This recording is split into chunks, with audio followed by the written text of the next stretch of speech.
आलमी यौम मजदूर के मौके पर भी मजदूर तबका चाहे मर्द हो या खवातीन फिक्र फाके की जद्दोजहद में घरों से बाहर है। यही वजह है कि कराची की एम्प्रेस मार्केट के बाहर यौमिया उजरत पर काम करने वाली खवातीन आम तातील के बावजूद मामूल के मुताबिक काम में मसरूफ हैं। बच्चों की रोटी अगर छुट्टी बना लेते तो बच्चों की रोटी नहीं होती बाजी। ये मेहनत करके हमारे बच्चों का पेट पलता है। भीख मांगने से बेहतर ये अच्छा होता है। एक दिन घर पे रहते हैं तो हमारे को ऐसा होता है कि कहाँ से मांग के हमारे बच्चों को खिलावे।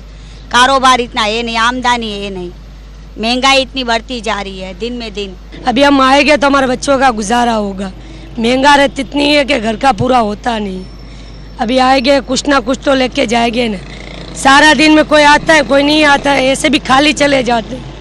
बाशऊर खरीदार भी मेहनतकश खवातीन की मदद और हौसला देने के लिए बड़ी दुकानों के बजाय स्टॉलों से खरीदारी को तरजीह देते हैं। हम भी इनके पास इसीलिए खरीदारी करने आए, बड़ी दुकान छोड़ करके कि इनके छोटे छोटे बच्चे हैं और इनकी हिम्मत को हम सैल्यूट मारते हैं कि ये बजाय रोडों पे गदागरी करने के, भीख मांगने के, किसी के आगे हाथ फैलाने से ये बेहतर है कि ये अपना रिज़्क़ हलाल कमाने के लिए बैठे हैं और ये बहुत अच्छा एक इनका अंदाज है। लेबर डे की छुट्टी से वाकिफ होने के बावजूद गुर्बत और महंगाई से नबरदास्मा इन खवातीन मजदूरों के लिए आज का दिन आराम करने का नहीं बल्कि घर वालों की किफालत के लिए मजीद मेहनत से काम करने का दिन बनकर रह गया है। कैमरामैन हमजा राजपूत के साथ अना मशकूर, डॉन न्यूज़, कराची।